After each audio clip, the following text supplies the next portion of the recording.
మంచిర్యాల నియోజకవర్గం కాంగ్రెస్ ఎమ్మెల్యే ప్రేమ్ సాగర్ రావు పేరుకి సాధారణ ఎమ్మెల్యే అయినా ఆయన పట్టుపట్టారంటే అక్కడ ఎంత మంది ప్రత్యర్థులు ఉన్నా తన అనుకున్నది అనుకున్నట్టు చేయడంలో సిద్ధహస్తులన్న పేరుంది.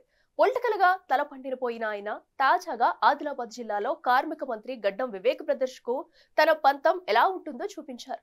కార్మిక శాఖ మంత్రి సోదరుడైన బెల్లంపల్లి ఎమ్మెల్యే గడ్డం వినోద్ కు స్థానిక కార్మిక సంఘం ఎన్నికల్లో స్ట్రోక్ ఇచ్చి తన సత్తా ఏంటో చాటుకున్నారు.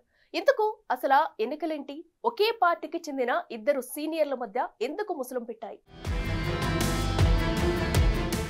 మంచిర్యాల జిల్లా బెల్లంపల్లి నియోజకవర్గంలోని కాశీపేట మండలం Devapur orient Adani cement company కార్మిక సంఘం ఎన్నికల్లో తన తమ్ముడు సత్యపాల్ రావును గెలిపించి తన సత్తా ఏమిటో నిరూపించుకున్నారు మంచిర్యాల ఎమ్మెల్యే ప్రేమ్ సాగర్ రావు.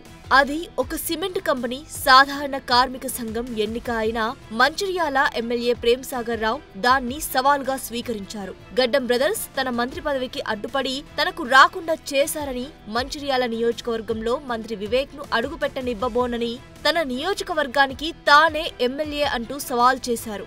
అంతేకాకుండా తన నియోజకవర్గానికి తానే రాజు, తానే మంత్రి అని ప్రకటించుకున్నారు ఆయన. తన తమ్ముడు సత్యపాల్ రావును కార్మిక సంఘం అధ్యక్షుడిగా గెలిపించడాన్ని ప్రతిష్టాత్మకంగా తీసుకుని అధికార పార్టీ అనుబంధ సంస్థ INTUCతో పోటీకి సిద్ధం అయి తన సత్తా చూపాలని అనుకుంటున్నారు ఆయన వర్గీయులు.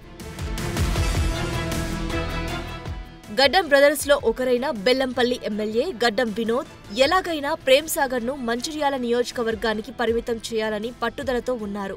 అందుకే తన నియోజకవర్గంలో జరుగుతున్న కార్మిక సంఘం ఎన్నికల్లో మంచిర్యాల ఎమ్మెల్యే ప్రేమ్ సాగర్ రావు తన తమ్ముణ్ణి నిలబెట్టడాన్ని సవాల్గా తీసుకున్నారట. తన సోదరుడు చెన్నూరు ఎమ్మెల్యే కార్మిక శాఖ మంత్రి వివేక్ తో కలిసి ప్రేమ్ సాగర్ రావు తమ్ముడిపై బీఆర్ఎస్ పార్టీ నుంచి కాంగ్రెస్ లో చేరిన విక్రమ్ రావును పోటీకి దించడంతో సిమెంట్ కంపెనీ కార్మిక సంఘం ఎన్నిక కాస్త రాజకీయంగా వేడెక్కింది. ఒక పక్క ఎమ్మెల్యే, మరోపక్క మంత్రి అనే విధంగా ఎన్నికలు మారాయట. సిమెంట్ కంపెనీ కార్మిక ఎన్నికల్లో ఓటు వేయవలసిన కార్మికులను క్యాంపు రాజకీయాలతో ప్రసన్నం చేసుకోవడానికి ఇద్దరు కాంగ్రెస్ సీనియర్లు చేయాల్సిన అన్ని ప్రయత్నాలన్నీ చేశారు. ఎలాగైనా తమ క్యాండిడేట్ గెలిచి తీరాలని ప్రేమ్ సాగర్ రావు, గడ్డం వినోదులు చివరి వరకు ఎత్తులకు పై ఎత్తులు వేశారు. చివరికి ప్రేమ్ సాగర్ రావు తన తమ్ముడు సత్యపాల్ రావును గెలిపించుకొని ఎప్పటినుండో తనకు మంత్రి పదవి రాకుండా చేసిన గడ్డం బ్రదర్స్ పై వినోద్ సొంత సెగ్మెంట్ లోనే ప్రతీకారం తీర్చుకొని తన సత్తా ఏంటో మరోసారి నిరూపించుకున్నారంటున్నారు.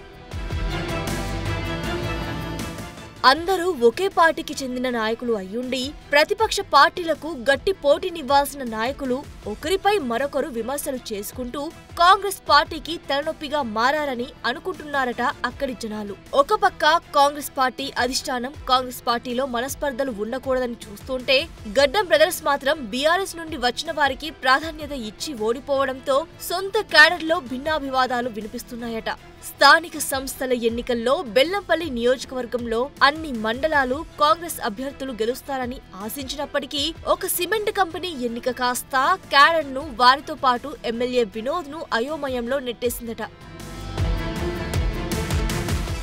ఒకవేళ స్థానిక సంస్థల ఎన్నికల్లో కూడా బెల్లంపల్లిలో ప్రేమ్ సాగర్ రావు తన క్యాడర్లోని వారిని పోటీకి దించితే మళ్లీ ఇదే తరహాలో పరిస్థితి ఎదురు కావచ్చని జనాలు చర్చించుకుంటున్నారట. ఉమ్మడి ఆదిలాబాద్ జిల్లాలో తన సత్తా ఏంటో చూపించాలని చూస్తున్న ప్రేమ్ సాగర్ తన సోదరుడు గెలుపుతో తాను ఏంటో నిరూపించాలని చూస్తున్న తరుణంలో స్థానిక సంస్థల ఎన్నికలు ప్రతిపక్ష పార్టీలను ఢీకొట్టడం పోయి సొంత పార్టీ నాయకుల మధ్య పోరు కొనసాగుతుందేమో అన్న అనుమానాలు వ్యక్తమవుతున్నాయి. రాజకీయంగా చక్రం తిప్పడంలో ప్రేమ్ సాగర్ రావును మించిన వారు లేరని సొంత పార్టీలోనే గుసగుసలు వినిపిస్తున్నాయి. కార్మిక శాఖ మంత్రి అయి ఉండి కూడా కార్మిక సంఘం ఎన్నికల్లో తన అభ్యర్థిని గెలిపించుకోవడంలో విఫలమైన వివేక్, వినోద్ స్థానిక సంస్థల్లో ప్రేమ్ సాగర్ రావును ఎలా ఎదుర్కొంటారో అని కాంగ్రెస్ పార్టీ క్యాడర్లోనే పెద్ద ఎత్తున చర్చలు మొదలయ్యాయి. మరి ఈ పరిస్థితిని కాంగ్రెస్ అధిష్టానం ఎలా చక్కదిద్దుతుందో చూడాలి.